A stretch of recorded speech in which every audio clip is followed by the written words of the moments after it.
ऐ महबूब किसी भी सूरत मांगने वाले को ना छिड़को। मांगने वाला आए छिड़कना नहीं है, उसे देना है, अता फरमाना है। लोग आज क्या करते हैं, आजकल कई लोग क्या होते हैं, किसी की मदद भी करते हैं ना तो साथ डांट भी रहे होते हैं, भाई हर बार मांगने आ जाते हो, चलो ले जाओ। अस्सलाम वालेकुम रहमतुल्लाहि व बरकातहू। दोस्तों सुने हुज़ूर सल्लल्लाहु अलैहि वसल्लम कैसे आता करते थे, उनका अंदाज क्या था। कुरान कहता है अम्मस्साइला फला तनहर, ऐ महबूब किसी भी सूरत मांगने वाले को ना छिड़को। मांगने वाला आए छिड़कना नहीं है, उसे देना है, अता फरमाना है। हाय हाय क्या खूबसूरत तरबियत हो रही है। हम लोग आज क्या करते हैं, आजकल कई लोग क्या होते हैं, किसी की मदद भी करते हैं ना तो साथ डांट भी रहे होते हैं, भाई हर बार मांगने आ जाते हो, चलो ले जाओ। दे भी रहे डांट भी रहे। कुरान कहता है महबूब झिड़कना नहीं है। हमें भी तो सीखना है ना कि एक तो साइल को दें मगर इज्जत से दें, प्यार से दें। अच्छा नहीं दे सकते ना दें, लेकिन डांटे तो ना है, नहीं देना भाई, हर वक्त मांगने आ जाते हो, शर्म नहीं आती। आपने कुछ मदद भी नहीं की, उसका दिल भी तोड़ दिया है। नहीं मेरे प्यारे इस्लामी भाइयों, मेरे आका की शफकत का आलम यह था कि एक बार प्यारे आका ने मोटे किनारों वाली चादर पहनी थी। आपके साथ भी कभी होता है, हम कभी सर्दियों में मोटे कपड़े की चादर पहनते हैं ना तो उसके किनारे बड़े सख्त होते हैं। तो नबी पाक ने वो चादर पहनी थी तो एक देहाती आया और उसने चादर जोर से खींची। ऐ मोहम्मद अलैहिस्सलाम मुझे दीजिए जो अल्लाह ने आपको दिया। लुक एट द वे, चादर खींची तो नबी पाक की गर्दन पर निशान पड़ गया। अपने को इस जगह रखकर सोचे कि हमारे साथ तो ऐसे करे, बदतमीजी, हम कहे इसको तो बिल्कुल नहीं देना, भाई हटाओ इसको। नबी पाक ने चेहरा अनवर उसकी तरफ फेरा, चेहरे पे मुस्कुराहट है, फरमाया जो मांग रहा है इसको दे दो। अम्मस्साइला फला तनहर, झिड़कना नहीं है, अता फरमाना है। अब इस एक आयत पर तो पूरा बयान हो सकता है ना। अब जरा गौर कीजिए, कुरान ने क्या कहा, ऐ महबूब साइल आए उसे लौटाना नहीं है, उसे देना है। और एक आयत में रब ने क्या फरमाया, वलौ अन्नहुम इज़ ज़लमू अनफुसहुम जाऊका। मैंने आज शुरू में कहा था आज नात खानी होगी मगर कुरान से होगी। अल्लाह कुरान में फरमाता है जब अपनी जानों पर जुल्म कर बैठो तो महबूब के दर पर चले जाओ। एक तरफ हमें कहा जा रहा है कि अगर गुनाह कर लिए हैं, जुल्म कर लिया अपने ऊपर, जाओ हबीब के दर पर। सेहत खराब कर ली है, जाओ हबीब के दर पर। कारोबार खराब करके कर्जे में आ गए हो, जान जुल्म पे डाल दी है, जाओ मेरे हबीब के दर पर। हमें भेजा जा रहा है और हबीब से क्या कहा जा रहा है, अम्मस्साइला फला तनहर, यानी ए हबीब सबको तेरे दर पर भेज रहा हूं और जो आ जाए उसे लौटाना नहीं है। अरे यही बात तो आला हजरत ने लिखी, वही रब है जिसने तुझको हम तन करम बनाया, वही रब है जिसने तुझको हम तन करम बनाया। हमें भीख मांगने को तेरा आस्था बताया, तुझे हम्द है खुदाया, तुझे हम्द है खुदाया। अल्लाह अकबर। एक और खूबसूरत बात, इस पे ये नहीं फरमाया महबूब कोई पैसे मांगे तो लौटाना नहीं, ए महबूब माल मांगे तो लौटाना नहीं, ए महबूब साइल जो भी आए, जो भी मांगे उसे लौटाना नहीं। इसका मतलब क्या हुआ कि मेरे आका के दर से सब मिलता है और ये सहाबा ने प्रूफ किया, हदीसों का अंबार लगा हुआ है। मुख्तसरन अर्ज कर देता हूं, यकीनन माल लेने भी लोग आते थे, पैसे मांगने भी लोग आते थे, खाना भी मांगते थे। हजरत बिलाल को ऑर्डर था, ए बिलाल जो साइल आए दे देना, अगर पैसे खत्म हो जाए तो कर्ज लेकर भी दे देना, हम बाद में उतार देंगे, किसी ने खाली नहीं जाना है। क्यों? वाह क्या जूद करम है, बता तेरा नहीं सुनता ही नहीं मांगने वाला तेरा। एक बार मौला अली ने अजीब सवाल किया। मौला अली कहते हैं या रसूल अल्लाह मुझे सर्दी लग रही है। अरे सर्दी लग रही है तो नॉर्मली तो जैकेट पहन ले, शॉल पहन ले, कोई गर्म कपड़े पहन ले। नहीं नहीं, सहाबा किराम का अकीदा, मुसलमानों के चौथे खलीफा का अकीदा देखो कि आका से कह रहे हैं या रसूल अल्लाह सर्दी लग रही है। नबी पाक ने कमाल क्या किया, अच्छा उन्होंने तो उस दिन की सर्दी से निजात मांगी ना।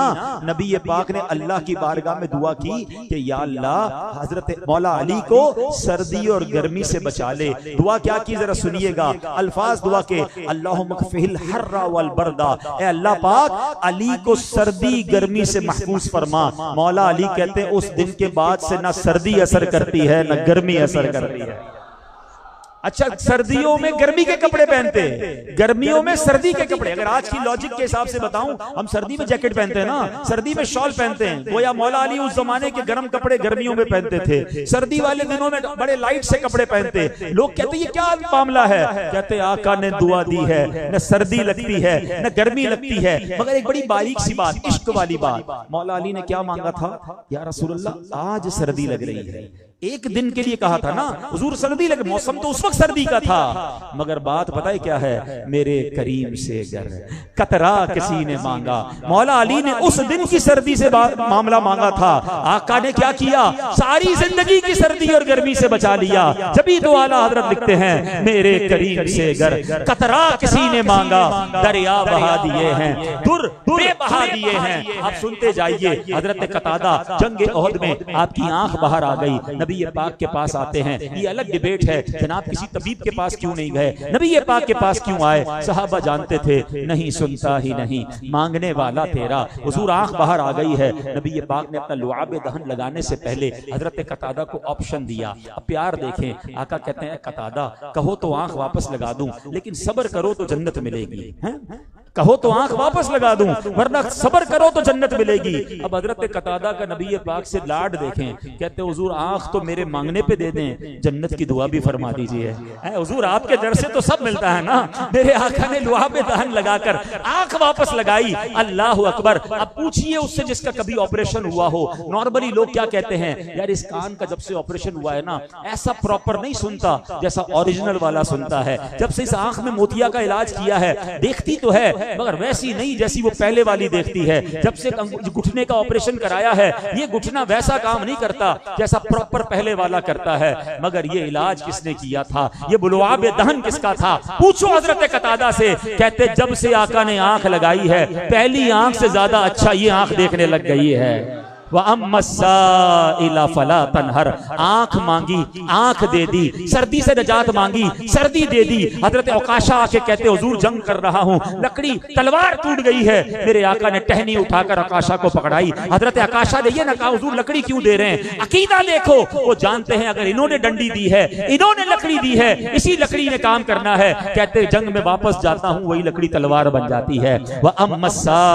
फला तनहर, महबूब जो मांगने आए, जो मांगे तुमने देना है। हजरत अबू हुरैरा रज़ी अल्लाह तआला अन्हु सबसे ज्यादा हदीसें उन्हें याद हैं। खुद कहते या रसूल अल्लाह, एक बार आकर अर्ज करते हैं हुजूर जो आपसे सुनता हूँ, रोज आपके पास आता हूँ, हुजूर याद नहीं रहता है। अल्लाह अकबर। अरे हाफजा कोई थोड़ी दे सकता है, कोई टोटका कर लें, बादाम खा लें, कोई इलाज करवा लें, मगर साहबा का अकीदा देखो। कहते हुजूर जो भी सुनता हूँ भूल जाता हूँ। नबी पाक ने क्या किया, आका फरमाते उबसुद रिदा आका, ए अबू हुरैरा अपनी चादर बिछाओ। हजरत अबू हुरैरा ने चादर खोल दी। नबी पाक ने क्या किया, वगरफा बियदैहि, हवाओं में अपनी दो मुट्ठियां भरी, हजरत अबू हुरैरा की चादर पर रख दी। कहा अबू हुरैरा चादर सीने से लगा लो।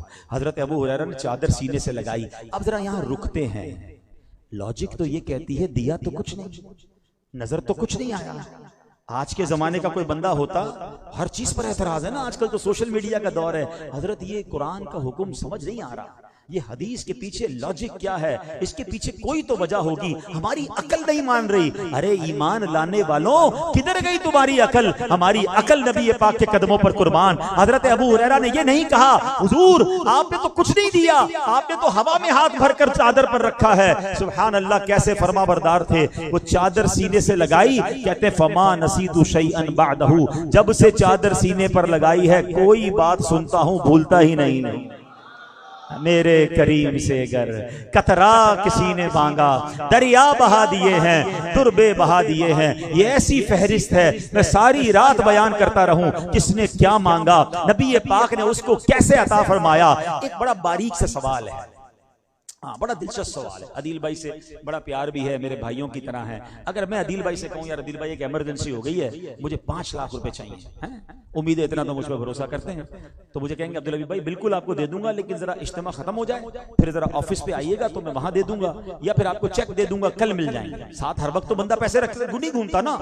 हाँ वैसे मैं बयान के पैसे लेता नहीं, मैं मिसाल के लिए समझा रहा हूँ, और मिसाल बताऊंगा किस लिए समझा रहा हूँ, ठीक है ना, इसी का कोई शॉर्ट क्लिप ना लगा दे। तो बहरहाल तो मैं आपको समझा रहा था कि किसी से भी बंदा कभी मदद मांगता है, और अगर उसने मदद करनी भी हो तो वो क्या कहता है, कल आ जाना, परसों आ जाना, ऑफिस पर आ जाना, ठीक है।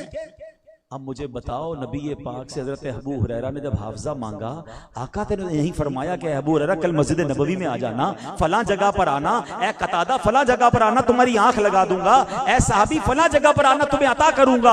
अल्लाह अकबर। इसका मतलब यह है मेरे आका जहां होते थे रब के खजाने भी वहीं होते थे, रब की कुदरत की अताएं भी वहीं होती थी। और यही बात सैयदी आला हजरत ने लिखी कि नेमतें बांटता जिस समत वो ज़ीशान गया, नेमतें बांटता जिस समत वो ज़ीशान गया, साथ ही मुंशिए रहमत का कलम दान गया।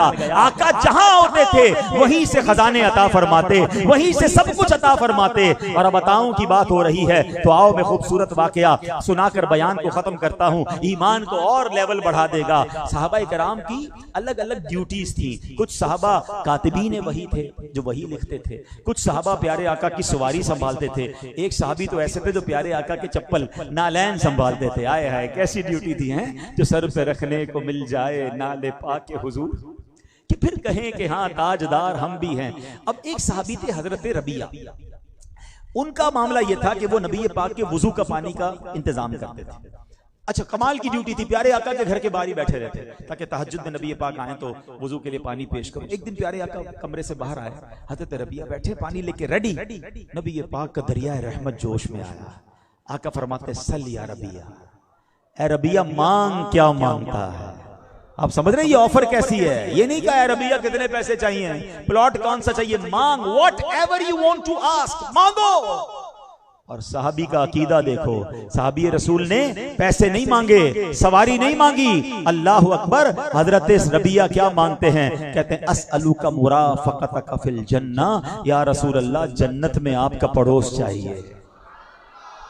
अच्छा, बड़ी बारीक सी बात है, ठीक है। ये हदीस मुस्लिम शरीफ की रेफरेंस कहते हैं ना लोग, रेफरेंस भी दे दी हैं। अब नबी पाक फरमा सकते थे कि ए रबिया मैं जन्नत कैसे दे सकता हूं, पहले जन्नत में जाने के लिए तो तुम्हारा ईमान पर खात्मा जरूरी है। गैर मुस्लिम तो जन्नत में नहीं जाएगा ना, ईमान पर खात्मे की गारंटी भी वो मांग रहे थे, फिर जन्नत भी मांग रहे थे, और जन्नत में आका का पड़ोस भी मांग रहे हैं। सुनो, मेरे आका को रब ने एक नया इख्तियार दिया है। आका ने ये नहीं फरमाया मेरे इख्तियार में नहीं, फरमाया औ गैर ज़ालिक, ए रबिया कुछ और भी चाहिए, ये तो मांग लिया, और भी कुछ मांग, रहमत का है दरवाजा खुला, और भी कुछ मांग है माज वो माइल बाता, और भी कुछ मांग। आए हाय हजरत रबिया की सोच देखो, कहते हैं हुजूर अब जो मांग लिया उसके बाद कुछ और नहीं चाहिए, बस यही चाहिए। आका ने फरमाया ए रबिया फअइन्नी अला नफ्सिका बिकसरत सुजूद, यानी कसरत से सजदे करके अपने नफ्स पर मेरी मदद कर, यानी ए रबिया अब मुझ पर मेरी मदद यूं कर के सजदे ज्यादा कर। गोया नबी पाक ने हजरत रबिया को जन्नत अता फरमाई। ये हदीस बता रही है, ये ऑफर बता रही है, सल या रबिया, मांग रबिया क्या मांगता है, ये बता रहा है कि अल्लाह ने अपने हबीब को तमाम खजानों का मालिक बनाया है। और ये एक और हदीस पाक साबित कर रही है, अल्लाह के हबीब फरमाते, बुखारी की हदीस है, इन्नमा अना कासिमुन वल्लाहु युती, बेशक अल्लाह अता फरमाता है और मैं तकसीम करता हूं। तो सुभान अल्लाह, मेरे आका तकसीम फरमाने वाले। और यही बात आला हजरत ने लिखी, रब है मुअती, ये है कासिम, रब है मोती और ये है कासिम, रिज़्क़ उसका है खिलाते ये है सल्लल्लाहु। मुझे हमारे इरफान भाई ने कहा था 10:15 बयान खत्म करके आपने निकल जाना है, आपको 10:30 और जगह पहुंचना है। यकीन करें ये ऐसा मौजू है, मेरा खुद भी जी नहीं चाह रहा खत्म करने का, हाँ, लेकिन अब वाइंड अप करना पड़ेगा, दूसरी जगह भी इंतजार है। मैं अब आखिरी बात इसी टॉपिक को आगे, एक बार ये तो हजरत रबिया की शान थी ना, he was very well trained by नबी पाक, साहबी रसूल थे ना। एक आराबी एक बार आया, अच्छा उस वक्त साहबा भी बैठे थे। आराबी कौन होते थे, विलेज के लोग, बद्दू। वो आए तो आकर वो नबी पाक की बारगाह में आए, आका अलैहिस्सलाम बड़े सुभान अल्लाह, शान करीमी तो हर वक्त थी। फरमाया सल, ए आराबी मांग क्या मांगते हो। अच्छा, साहबा सारे अटेंशन में आ गए कि इसकी तो लॉटरी निकल आई, प्यारे आका ने इसको ऑफर दे दी, मांग क्या मांगते हो। आए है, था तो देहात का ना, कहता हुजूर मुझे एक ऊंट दे दीजिए या ऊंटनी दे दीजिए। मेरे आका मुस्कुराए, फरमाया इसको ऊंटनी दे दो। आका फरमाते सल औ गैरा ज़ालिक, कुछ और चाहिए? अब साहब फिर अटेंशन, चलो फिर मौका मिल रहा है, अब तो मांग ले कोई बड़ी चीज। कहते हुजूर वो ऊंटनी के ऊपर जो कजावा होता है ना सीट, वो बैठने की सीट भी तो दीजिए ना। आका ने फरमाया इसको ये भी दे दो। फरमाया कुछ और चाहिए? अगेन साहबा कहते यार कुछ तो मांग ले। तो कहते हुजूर वो रास्ते का सामान भी तो चाहिए। प्यारे आका बड़ा मुस्कुराए और सामान भी दिया। और फिर नबी पाक ने फरमाया इस देहाती से ज्यादा अच्छा सवाल और मांग जो है वो तो बनी इसराइल की उस बूढ़ी औरत ने की थी। फिर नबी पाक ने ये वाकया सुनाया। दिस इज माई मैसेज, गौर से सुनिएगा। प्यारे आका ने जो वाकया सुनाया ना, माजरा कुछ यूं था कि जब हजरत मूसा अलैहिस्सलाम मिस्र वापस जा रहे थे बनी इसराइल को लेकर, तो अल्लाह ने फरमाया, हुक्म आया अल्लाह की तरफ से कि ए मूसा, हजरत यूसुफ की जो डेड बॉडी है, जो उनकी मैयत है, वो अपने साथ ले जाओ। अच्छा, हजरत यूसुफ को बरसों पहले दरियाए नील में उस जमाने के लोगों ने दफन कर दिया था, कब्र मुबारक बना दी थी, मगर उनको पता नहीं था उनकी कब्र कहाँ है। तो हजरत मूसा ने पूछा लोगों से कि हजरत यूसुफ की कब्र कहाँ है? तो कहा एक बूढ़ी औरत है, उसको पता है और किसी को नहीं पता। हजरत मूसा ढूंढते ढूंढते उस बूढ़ी औरत के पास पहुंच गए। कहा बुजुर्ग खातून, जरा ये बता दें कि हजरत यूसुफ की कब्र मुबारक कहाँ है? कहा मुझे पता है। कहा फिर बताइए। मैंने नहीं बताना। कहा क्यों? कहा मेरी ये कंडीशन है, आई हैव वन डिमांड। अच्छा क्या डिमांड है? कहा मैंने जन्नत में आपके पड़ोस में रहना है। बड़ी इसराइल की बूढ़ी औरत क्या कहती है? मैंने जन्नत में आपके पड़ोस में रहना है। हजरत मूसा कहते हैं इतना बड़ा मुतालबा तो मत करो, मैं जन्नत की गारंटी ले लेता हूँ, जन्नत के लिए दुआ कर देता हूँ, जन्नत में मेरा पड़ोस क्या करोगी? यानी वो ये समझाना चाह रहे थे कि नबियों का मकाम बहुत बड़ा है, उनके लिए जन्नत में स्पेशल इंतजाम होगा, तुम जन्नत की बात करो। वो कहती नहीं, मैंने एड्रेस नहीं बताना आपको, आपका जन्नत में पड़ोस की वादा करेंगे फिर एड्रेस बताना है। हजरत मूसा उसे समझा रहे हैं बूढ़ी औरत जन्नत ले ले, वो मना कर रही है, नेगोशिएशन चल रही है। नबी पाक फरमाते हैं हजरत मूसा पर वही आई, ए मूसा दे दो ना जो ये मांगती है, तुम्हारा क्या जाता है? पॉइंट, दो बातें समझनी है इस हदीस से, मसला हल हो जाएगा। आज कंफ्यूजन क्लियर करके जाना है मैंने। हाँ, कुछ लोगों का काम ही कंफ्यूजन क्रिएट करना है। पहली बात, हजरत रबिया को नबी पाक का यह कहना मांग क्या मांगता है? हजरत रबिया का कहना हुजूर जन्नत में आपका पड़ोस चाहिए, नबी पाक का यह फरमाना और कुछ चाहिए, ये बता रहा है कि अल्लाह के नबी का भी ये मानना और सहाबा का भी ये मानना है कि नबी पाक चाहें तो जन्नत भी अता फरमा सकते हैं, अपना पड़ोस भी अता फरमा सकते हैं। फिर नबी पाक का ये वाकया सुनाना। अब जरा मेरे 2-3 सवाल का जवाब देंगे। ये जो बनी इसराइल का मैंने वाकया सुनाया, ये सुनाया किसने? नबी पाक ने। किसने सुनाया? किसको सुनाया? सहाबाए किराम को। किसको सुनाया?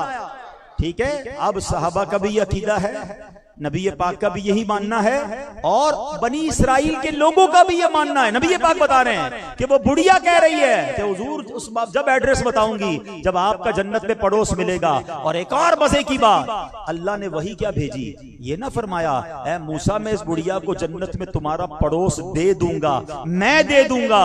फरमाया मूसा दे दो ना जो मांगती है, तुम्हारा क्या जाता है? अल्लाह अकबर। ये भी बता रहा है कि अल्लाह ने अपने नबियों को, अपने प्यारों को ये इख्तियार दिया है। अब मुफ्ती अख्तर अदा खान साहब का ताजुश शरिया का वो शेर समझ आएगा जो वो नात में लिखते हैं कि जहां बाली अता कर दें भरी जन्नत हिबा कर दें, जहां बाली अता कर दें भरी जन्नत हिबा कर दें, नबी मुख्तार कुल हैं जिसको जो चाहें अता कर दें। अल्लाह अकबर। ये हदीस पाक से साबित है। अब जनाब कंफ्यूजन कहां आती है? चले वो कंफ्यूजन खत्म कर दूं। नौजवान है, ज्यादा इल्म नहीं होता तो परेशान हो जाते हैं कि यार जन्नत देने वाला तो रब है, बख्शने वाला तो अल्लाह है, ईमान पर सलामती और ईमान पर खात्मे की गारंटी तो अल्लाह दे सकता है। हम सब का यही मानना है, जन्नत देने वाला रब है, बख्शिश करने वाला रब है, दुनिया की हर नेमत देने वाला रब है। हर नबी, हर सहाबी, हर वली ये अल्लाह के मोहताज हैं, अल्लाह किसी का मोहताज नहीं है। पहले ये कॉन्सेप्ट क्लियर कर लो। अब अल्लाह अपने कुछ प्यारों को इख्तियार देता है। अब दुनिया में भी तो होता है ना, बड़े बड़े लोग, बड़े बड़े मालदार, ये सिर्फ एग्जाम्पल के लिए बिला तमसील समझा रहा हूं। कोई बड़ा पैसे वाला होता है, अपने किसी मैनेजर को इख्तियार देता है कि यार मेरी तरफ से ये तकसीम कर देना, मेरी तरफ से प्रॉपर्टी पे साइन कर देना, पावर ऑफ अटॉर्नी देते हैं ना, मेरी तरफ से फलां डील कर लेना। तो कोई नहीं कहता ये मालिक है, वो कहते हैं इसके पास अटॉर्नी है, मालिक तो कोई और है, इसके पास इख्तियार है, ये उसके इख्तियार पर काम कर रहा है। ब्यूटीफुल आंसर है, अरे अल्लाह मालिक है, मगर अल्लाह ने खुद अपने प्यारों को इख्तियार दिया है। और जब इख्तियार दिया है तो वो तकसीम करते हैं, तो फिर शिर्क कैसा, फिर टेंशन कैसी। शिर्क कब होता? जब कोई कहता कि माद अल्लाह, नबी अल्लाह अपनी तरफ से देते हैं, अल्लाह के बगैर दिए से देते हैं, सहाबी अपनी तरफ से देते हैं। हम में से कोई ऐसा नहीं कहता, जो आता है वो रब की तरफ से है। अल्लाह अपने प्यारों को कुछ इख्तियार अता फरमाता है, और वही बुखारी की हदीस, इन्नमा अना कासिमुन वल्लाहु युअती, बेशक अल्लाह अता फरमाने वाला है, मैं तकसीम करता हूं। और यही हमारा इश्क वाला प्यारा सा अकीदा है। सो दोस्तों, आपने सुना ये बयान, ये वीडियो आपको कैसी लगी कमेंट करके ज़रूर बताइएगा। हाथ जिस समत उठा गनी कर दिया, हाथ जिस समत उठा गनी कर दिया, मौजे बहरे समाहत पे लाखों सलाम। सो इसे शेयर करें, लाइक करें, और मज़ीद वीडियो पाने के लिए चैनल को सब्सक्राइब करके जुड़े रहें। मिलते हैं किसी और वीडियो में, तब तक अपना ख्याल रखें। खुदा हाफिज़। अस्सलामु अलैकुम व रहमतुल्लाह।